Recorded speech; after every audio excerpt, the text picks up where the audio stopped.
बिस्मिल्लाहिर्रहमानिर्रहीम। आज का जो कीमती वजीफ़ा मैं आपको बताने जा रहा हूँ, इस वजीफ़े की इतनी बरकत और फजीलत है, इंशाअल्लाह जो भी आपके बिगड़े काम हैं वो सब हो जाएंगे। आपको दौलत का मसला है, आपको बीमारी का मसला है, लड़ाई झगड़े का मसला है, घर में तंगदस्ती है, मोहताजी है, घर में लड़ाई झगड़े बहुत ज़्यादा हैं, आपकी कोई बात नहीं मानता, या आपका कारोबार है इसमें बरकत नहीं है, मुनाफा नहीं है, या आप कोई भी काम करते हो वो सही नहीं होता, या आपके पास मुलाजमत नहीं है।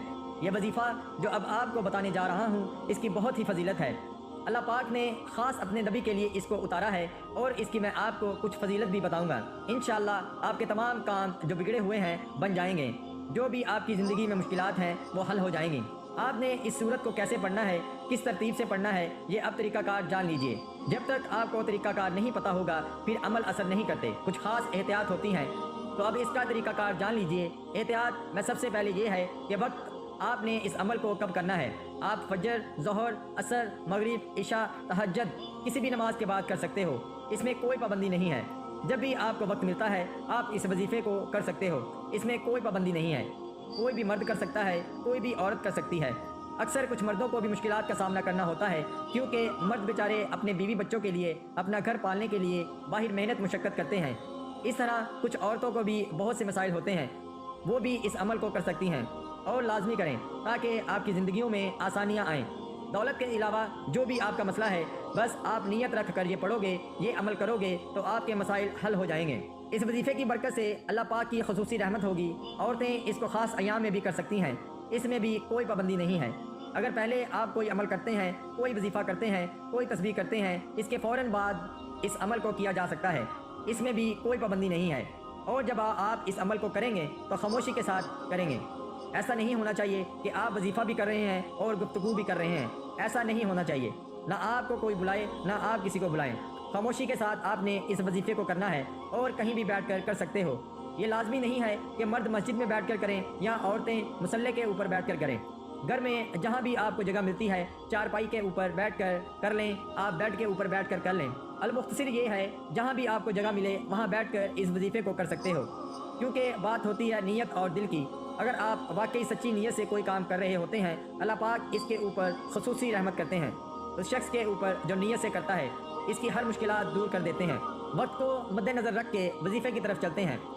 औज़ु बिल्लाहि मिनश्शैतानिर रजीम, बिस्मिल्लाहिर्रहमानिर्रहीम। ये वजीफ़े का हिस्सा है, आपने लाजमी पढ़ना है। इसके बाद आप दुरूद शरीफ पढ़ेंगे, एक बार मेरे साथ भी पढ़िए।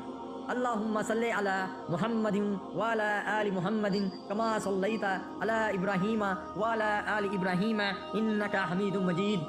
अल्लाहुम्मा बारिक अला मुहम्मदिन व अला आलि मुहम्मदिन कमा बारकता अला इब्राहीम व अला आलि इब्राहीम इन्नका हमीदुम मजीद। ये दुरूद पाक आपने अव्वल और आखिर 7 बार पढ़ना है आप सल्लल्लाहु अलैहि वसल्लम की ज़ात पर। और अगर किसी मेरे बहन भाई को ये दुरूद पाक नहीं आता तो कोई सा भी पढ़ सकता है जो इसको आता है, और अगर कोई भी नहीं आता तो वो इतना कह सकता है सल्लल्लाहु अलैहि वसल्लम।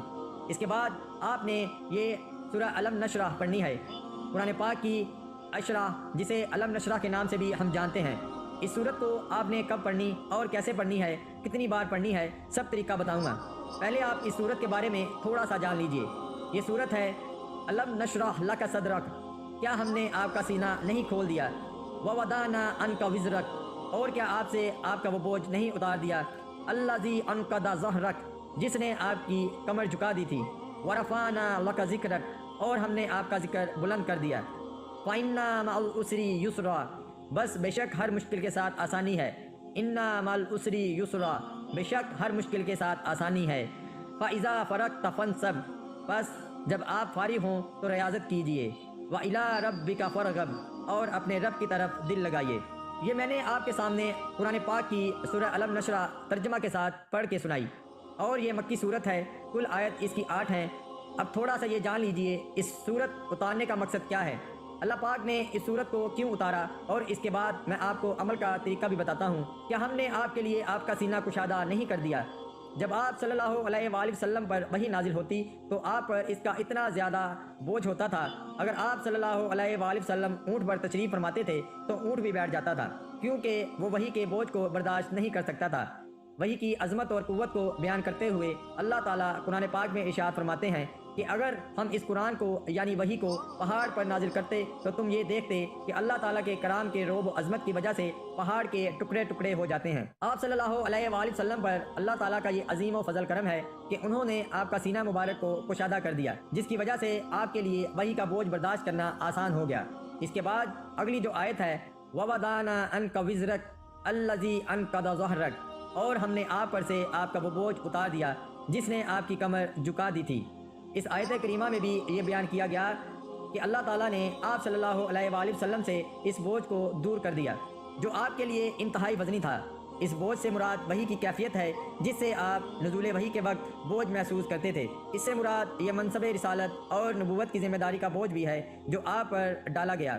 آپ کو پوری امت تک اللہ کا دین اور قرآن کریم کا پیغام پہنچانے کی ذمہ داری دی گئی۔ اس کے بعد آیت ہے وَرَفَعْنَا لَكَ ذِكْرَكَ، اس کا ترجمہ ہے اور ہم نے آپ کے لیے آپ کی آواز شہرت بلند کیا۔ اس آیت کریمہ میں بھی اللہ جل شانہ نے رسول اللہ صلی اللہ علیہ وآلہ وسلم کی اپنی بے پناہ محبت اور الفت کا تذکرہ کیا ہے، بلند ترین مقام و مرتبہ کو بیان کیا ہے جس سے نبی کریم صلی اللہ علیہ وآلہ وسلم سرفراز کیے گئے ہیں۔ رسول اللہ صلی اللہ علیہ وآلہ وسلم کو یہ شرف عظیم حاصل ہے کہ جب بھی اللہ تعالیٰ کا مبارک نام لیا جاتا ہے تو اس کے ساتھ رسول اللہ صلی اللہ علیہ وآلہ وسلم کا مبارک نام بھی لیا جاتا ہے۔ چنانچہ اسلام میں داخل ہونے کے لیے جو کلمہ پڑھایا جاتا ہے اس میں بھی اللہ تعالیٰ کے اسم گرامی کے ساتھ آپ صلی اللہ علیہ وآلہ وسلم کا مبارک نام لیا جاتا ہے۔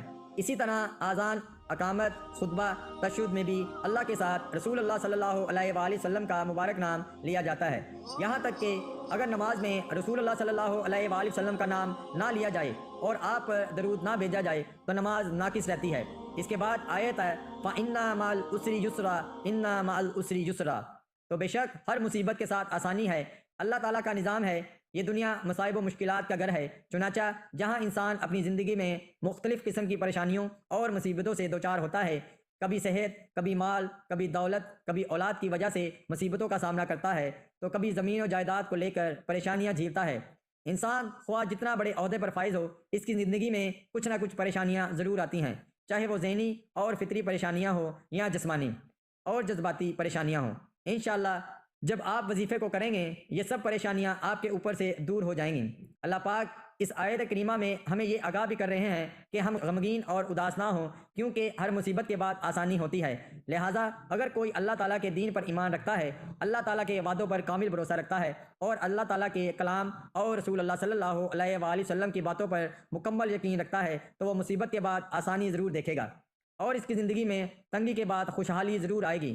اور جو آخری آیت ہے فَإِذَا فَرَغْتَ فَانْصَبْ وَإِلَىٰ رَبِّكَ فَارْغَب، اس کا یہ ترجمہ ہے تو جب آپ فارغ ہو جایا کریں تو محنت کیا کیجئے عبادتوں میں، یعنی کہ اور اپنے رب ہی کی طرف توجہ رکھیے۔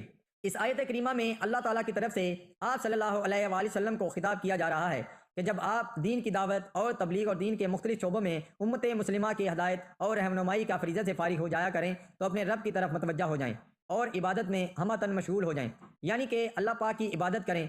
تو یہ میں نے آپ کے سامنے اس صورت کی تھوڑی سی تفسیر بیان کرنا چاہی، اس کی فضیلت کیا ہے، اس کا مقصد کیا ہے۔ تو آپ نے اس صورت کو صرف 33 بار پڑھنا ہے، اچھی طرح پڑھنا ہے، اور جب آپ اس کو پڑھیں گے آپ کے ذہن میں آپ کے مقصد ہوں، جو آپ کے لیے مشکلات بنی ہوئی ہیں، جو آپ کی حاجتیں ہوں، آپ یقیناً اسی نیت سے ہی کریں گے کہ آپ کے تمام مسائل دور ہو جائیں۔ اس کے بعد آپ نے دعا کرنی ہے۔ یقیناً دعائیں نظر نہیں آتی مگر یہ ناممکن کو ممکن بنا دیتی ہیں۔ ان پر اعتماد حقیقت میں اللہ پر اعتماد ہے اور کائنات کی ہر چیز اسی اعتماد کے حصار میں ہے، اس لیے دعا مانگا کیجئے اللہ پر پورے یقین کے ساتھ، کیونکہ اللہ شارک سے بھی زیادہ قریب ہے۔ اے پروردگار، ہماری عبادات کو قبول فرما، ہماری ہر جائز خواہش کو پورا کر اور ہمیں بھی ان لوگوں میں شامل فرما جنہیں تو ہدایت فرماتا ہے اور جو صراط مستقیم پر چلتے ہیں، جو توبہ کرتے ہیں اور جن کی توبہ کو تو قبول کرتا ہے۔ یا اللہ ہم پر رحم فرما اور ہمیں ہمارے والدین کی بخشش کا ذریعہ بنا، آمین یا رب العالمین۔ ویڈیو اگر پسند آئے تو لائک اور شیئر ضرور کیجیے گا اور میرے اس چینل کو ضرور سبسکرائب کیجیے گا تاکہ ایسے ہی فائدہ مند ویڈیو کا نوٹیفیکیشن ہر وقت آپ کو ملتا رہے۔ اللہ ہم سب کا حامی و ناصر ہو۔ اللہ حافظ۔ السلام علیکم ورحمۃ